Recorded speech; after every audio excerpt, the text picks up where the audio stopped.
Kembali di Perempuan Bicara, kita masih bicara soal aturan poligami PNS. Benarkah tak lindungi perempuan? Nah, saya tadi sudah dengar dari Ibu Neng dan juga Ibu Ulfa. Kita mau dengar dari Mbak Oki. Mbak Oki, ada syarat di situ ya? Syarat alternatif ya, dan syarat kumulatif. Jadi bukan syarat utama atau syarat mutlak di dalam PP itu ya Bu Neng. Tapi kan ada undang-undang perkawinan juga yang sebenarnya melindungi. Pendapat dari Mbak Oki, dari PP tadi seperti apa? Ini saya bahas sedikit tentang poligami terlebih dahulu. Silakan. Ya, poligami dalam pandangan Islam. Poligami itu bukan sesuatu yang harus kita benci atau kita haramkan pada sesuatu yang sudah Allah bolehkan. Tapi bukan berarti kita bermudah-mudah dengan poligami. Orang-orang yang bisa menjalankan poligami adalah orang-orang tertentu dengan keadaan tertentu. Tidak boleh sembarang orang. Oleh karena itu perkara poligami ini tidak boleh dijadikan bahan bercandaan. Biasanya para laki-laki kalau lagi kumpul-kumpul dijadikan bahan bercandaan. Bukan. Atau biasanya ada orang yang mengajak, ayo poligami dan sebagainya. Belum tentu bagi keluarga yang satu bisa, yang satunya belum tentu bisa gitu. Setiap orang keadaannya berbeda-beda. Mengenai poligami ini orang-orang tertentu dalam keadaan yang sangat mendesak. Orang yang punya keimanan yang tinggi, kesabaran yang tinggi, keadilan yang luar biasa. Kita selama ini melihat poligami menjadi sesuatu yang buruk karena yang kita lihat contoh-contoh praktik poligami yang buruk dari orang. Padahal praktik poligami yang sukses juga sebetulnya ada dan sebetulnya banyak. Mari kita lihat mengenai poligami ini sendiri. Di zaman dulu, di orang-orang Arab terdahulu, orang-orang itu para laki-laki punya istrinya itu sangat banyak. 10, 20, 30, bahkan ada yang punya perempuan yang tidak dinikahi kemudian digauli. Sehingga ada poligami ini untuk membatasi sesuatu yang tadinya banyak dikurangin. Jangan terlalu banyak seperti itu dengan batasan dalam surah An-Nisa ayat 3, 2, 3 atau 4 tapi cukup satu kalau kamu tidak bisa berlaku adil. Makanya tadi Ibu mengatakan harus syaratnya adalah orang-orang yang adil. Nah, mengenai perkara poligami ini sendiri teman-teman sekalian, ini dilakukan dalam keadaan-keadaan tertentu seperti tadi yang sudah kita baca sama-sama di layar ya. Begitu pula dengan Islam mengajarkan kita semua poligami ini dilakukan dalam keadaan-keadaan tertentu. Misalnya yang pertama, tadi Ibu juga sudah mengatakan ketika ada seorang istri yang tidak bisa melayani misalnya suami atau tidak bisa melayani kebutuhan biologis suami karena menderita penyakit tahunan misalnya. Sementara suami ini memiliki kebutuhan yang besar akan itu. Mau kemana dia? Sementara satu-satunya cara untuk bisa melakukan hal itu, biologis itu adalah dengan pernikahan. Sementara di Islam sendiri dilarang, sangat dilarang yang namanya perzinahan. Jangankan perzinahan, mendekati zina saja tidak boleh. Wala taqrabu zina innahu kana fahisya wa sa'a sabila. Jangan dekati zina karena dekati zina itu adalah sebuah perbuatan keji, sebuah jalan yang buruk. Jadi itu menjadi solusi. Poligami itu menjadi solusi dari sebuah permasalahan, bukan untuk mendolimi. Makanya hanya bisa dilakukan orang-orang tertentu, nggak boleh sembarang orang melakukannya. Kemudian ada lagi ketika ada orang yang tadi dikatakan tidak bisa memberikan keturunan. Kalau misalnya telah sepakat, jadi yang bisa poligami ini suaminya harus berilmu tinggi, istri yang pertama harus memiliki ilmu, keimanan yang tinggi, istri yang kedua harus memiliki keilmuan yang tinggi, ilmu yang tinggi, kesabaran yang tinggi, semuanya harus dipersiapkan. Tidak bisa begitu saja terjadi. Kalau begitu saja tanpa ilmu pasti jadi berantakan. Ingat tujuan pernikahan itu Ar-Rum 21, litaskunu ilaiha wa ja'ala bainakum mawaddatan wa rahmah. Tujuan pernikahan itu untuk sakinah, mawaddah, warahmah. Kita semua ingin menikah yang tentram, penuh cinta, penuh kasih sayang. Jadi kalau di dalam poligami kiranya banyak mudaratnya atau banyak keburukannya, jangan dilakukan poligami. Tapi kalau poligami itu adalah solusi dari sebuah permasalahan yang tadi telah disebutkan, dan kau yakin kau mampu karena keimananmu yang sangat tinggi, engkau telah mempersiapkan dirimu, engkau telah mempersiapkan istrimu yang pertama, kedua, dan anak-anakmu, jangan lupa mendatangkan keluarga baru dalam kehidupan itu tidak mudah loh, harus ada persiapan-persiapan. Kalau engkau yakin akan ada banyak maslahatnya, itu menjadi solusi dari semua sebuah permasalahan. Kita nggak bisa pukul rata dengan mengatakan tidak boleh atau boleh, itu tergantung dari setiap orang. Setiap orang punya kondisi yang berbeda-beda. Seperti itu. Betul, terima kasih Mbak Oki. Karena memang tadi saya quote dari Ibu Ulfa juga kan dikatakan kekerasan. Itu kan karena kondisi yang kita lihat di masyarakat atau di sosial seperti apa ya, buruk melakukan aktivitas atau mungkin poligami itu sendiri. Oke, Mbak Zoya, it's time mungkin untuk Mbak Zoya juga lihat ya dari perspektif seksolog. Silakan Mbak Zoya. Kalau dalam psikologi seksual, saya paham tadi menurut Komnas Perempuan kenapa ini disebut sebagai bagian dari kekerasan. Saya ambil penelitian dari ASEAN Journal of Psychiatry gitu ya. Dia mengatakan bahwa emotional distress yang dialami oleh perempuan yang dipoligami, baik istri kedua, pertama, kedua, ketiga maupun keempat itu sebesar 86,8%. Ini terakhir penelitian ini dilakukan pada tahun 2021. Itu ya, fearful feeling, jadi ketakutan-ketakutan, rendahnya kepercayaan diri dan merasa kesepian yang cukup akut gitu ya, sampai depresi yang cukup berat.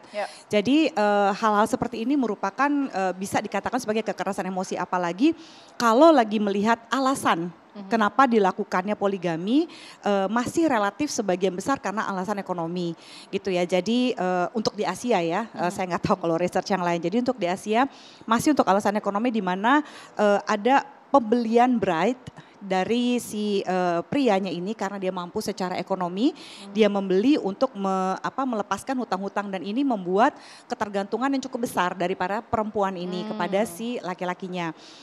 Lalu penelitian yang cukup menarik juga, saya tadi lagi baca-baca, ternyata tingkat hostility dari perempuan-perempuan yang dinikahi karena persaingan yang cukup ketat itu relatif tinggi. Tingkat kekerasan tadi ya? Tingkat kekerasannya secara psikologis gitu. Jadi yang saya lihat kayak misalnya gini ya, jadi yang menjalankan poligami itu sebenarnya dalam bahasa psikologinya kan poligami adalah mereka memiliki banyak pasangan.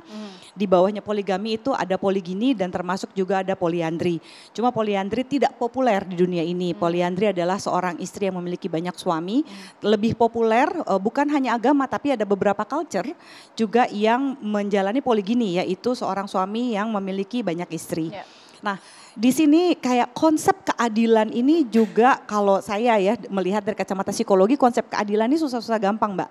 Jadi kayak gini, kalau adil apakah istri pertama dibelikan mobil warna merah yang harganya sekian, lalu kedua dibelikan juga sama sekian, apakah dia juga jadi lebih merasa disayang? Gitu, itu sulitnya kalau menurut saya ya gitu. Jadi kenapa dalam psikologi itu relatif tidak masuk akal karena hal seperti ini. Lalu dalam perilaku seksual gitu ya, bahwa ada kebutuhan-kebutuhan suami yang harus dipenuhi karena relatif, sekali lagi relatif, memang lebih banyak laki-laki yang memiliki hasrat seks. Tapi jangan salah gitu, makin kesini karena keterbukaan dan sosial media dan pengetahuan yang relatif mudah dijangkau oleh banyak orang, jangan lupa kenapa WHO dan pemerintah melarang sunat pada perempuan gitu ya, karena klitoris itu sendiri bisa memberikan kenikmatan seksual di mana perempuan bisa mencapai multiple orgasme. Jadi bayangkan ketika si perempuannya sakit lalu suaminya juga layak mencari lain karena untuk melampiaskan hasrat seksnya, kebayang gak sih perempuan-perempuan yang sehat dan mampu mengekspresikan seksualitasnya dan bisa mencapai multiple orgasme lalu dapat suami-suami yang mandul, yang tidak bisa melakukan apa-apa, apa solusinya buat perempuan? Nggak ada, kalau saya melihatnya seperti itu. Ada ketimpangan seperti itu gitu. Terus kayak misalnya salah satu juga alasan poligami adalah ya biasalah perempuan sebagai warga negara kelas 2 di dunia ini. Jadi wah kalau punya anak perempuan nggak berharga, harus punya anak laki-laki untuk alasan macam-macam. Membawa turun nama dan and so on and so forth. Nah gini, ketika si perempuannya tidak mampu memberikan anak laki-laki itu juga lucu banget menurut saya. Kenapa? Karena sebenarnya XX dan XY-nya ini gitu ya, kalau mau melahirkan itu bukan dari si perempuan yang mengandungnya, tapi dari sperma si laki-lakinya. Jadi yang bisa memberikan anak perempuan lakinya. Jadi kalau misalnya nggak bisa dapat anak laki, harusnya diganti lakinya bukan si perempuannya. Gitu. Jadi dalam buat saya lucu nih maknanya. Gitu. Jadi ada aturan-aturan ini kayak gimana. Itu medis tuh, itu pengetahuan medis. Itu medis gitu. Jadi banyak ketimpangan yang sebenarnya secara psikologis juga bisa kok kalau misalnya salah satunya sakit, kan ada banyak sekali ya mungkin misalnya alat-alat kesehatan seksual itu kan sudah canggih saat ini gitu. Bahkan saya bersama para okupasi terapi gitu ya, kita bisa memberikan pelatihan, perangsangan khususnya bagi mereka-mereka pasangan yang misalnya suaminya atau istrinya mengalami stroke atau jantung dan sebagainya. Jadi saya nggak ngerti kenapa kalau ada yang sakit karena tidak bisa melayaninya karena apa dulu? Kalau di otak saya nih ketika dia bilang gini, mereka seksnya tidak memuaskan lagi. Atau bahkan gini, gara-gara kayak begini ada banyak perempuan yang masih percaya mitos, ya ini mungkin penting sekali bagi para perempuan, bahwa kalau sudah menopause dia sudah tidak bisa melakukan hubungan seksual. Jadi dia bilang, udah Mbak Zoya saya sih rela kalau misalnya suami saya poligami lagi gitu atau poligini lah gitu ya. Kenapa? Ya karena saya sudah menopause. Loh Menopause kan bukan tandanya sudah tidak bisa hamil, bukan tidak bisa memberikan anak lagi atau tidak bisa melakukan hubungan seksual. Mitos-mitos seks ini juga banyak memicu orang untuk memilih ya udah poligami aja. Itu bukan solusi menurut saya. Oke, jadi syarat yang tadi kita berikan di awal, salah satu syarat kan ada soal kondisi kesehatan itu Mbak Zoya harus sebedetil dari Cari itu. tahu dulu apa nih kondisi kesehatannya, terus konsep adilnya juga seperti apa. Di kepala saya pusing nih saya dengar gini. Adil, tunggu, adil itu susah loh. Persepsi adil itu apakah kalau karena dia istri pertama dia harus lebih banyak dikunjungi dibandingkan kedua atau ketiga, gimana ya gitu. Oke, mungkin Ibu Neng bisa memberikan pencerahan soal syarat-syarat yang sudah kita tayangkan kembali nih biar mengerti juga gitu ya. Silakan. Iya. Mengenai syarat-syarat seperti sudah kita ketahui bersama, ada syarat alternatif, ada syarat kumulatif tentunya di sini. Di sini syarat pertama adalah istri tidak dapat menjalankan kewajibannya. Nah, tidak dapat menjalankan kewajibannya itu adalah juga terkait dengan kewajiban, katakanlah hak dan kewajiban suami istri. Ya. Di antaranya ini mungkin maaf ini kalau bagi yang mungkin saya dinilainya merendahkan perempuan, tapi itulah dalam undang-undang kita. Istri itu adalah berkewajiban untuk menyelenggarakan rumah tangga dengan baik. Kemudian juga apa di antaranya? Kalau kita melihat dari pengertian perkawinan itu sendiri. Perkawinan adalah ikatan lahir batin antara seorang pria dengan seorang wanita sebagai suami istri untuk membentuk rumah tangga dalam kurung keluarga yang bahagia dan kekal berdasarkan ketuhanan yang Maha Esa. Nafkah lahir batinnya apa di antaranya? Nafkah lahir batin itu adalah nafkah lahir dan nafkah batin. Nafkah batin itu, nafkah lahir kewajiban suami. Nafkah batin apa hanya kewajiban suami? Tidak, kewajiban istri juga. Bagaimana halnya kalau kita melihat dari surah An-Nisa ayat 128 kalau tidak salah, Nanda Oki, itu bagaimana tentang asbabun nuzul dari surah An-Nisa ayat 128 hal itu adalah terkait dengan nusyuz suami. Di antaranya apa di situ asbabun kata Anda sebab turunnya hal itu. Juga terkait dengan si perempuan itu mungkin dia tidak bisa melakukan hubungan. Kan tidak semuanya yang mungkin saya mungkin di sini Nanda Zoya jauh lebih tahu lah kenapa perempuan tidak bisa memberikan nafkah batin kepada suaminya. Ada tidak soal itu? Ada perempuan yang tidak memberikan nafkah batin kepada atau mungkin suaminya tidak bisa memberikan nafkah batin kepada istrinya. Nah, itu tentunya terkait dengan yang pertama tadi. Gitu kan? Atau mungkin hal-hal lain gitu kan. Yang kedua adalah tadi istri tidak cacat dan itu sudah jelaslah hal itu. Nah, saya mungkin akan menyampaikan tapi saya tidak menyebutkan namanya, tapi salah seorang guru besar saya, kebetulan sudah almarhum beliau. Dia menyatakan kepada saya, "Neng, aku kok tidak tega ya? Kalau istriku sakit, aku poligami."